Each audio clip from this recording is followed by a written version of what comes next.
Geladeira não desliga, quer dizer, está demorando para desligar e está fazendo gelo demais atrás do motor.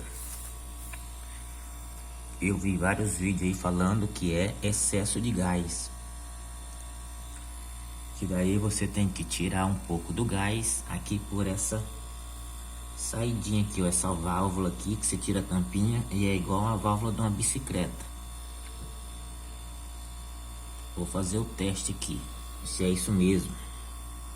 Tem que tirar um pouco do gás até começar a derreter aqui do cano um pouco do gelo.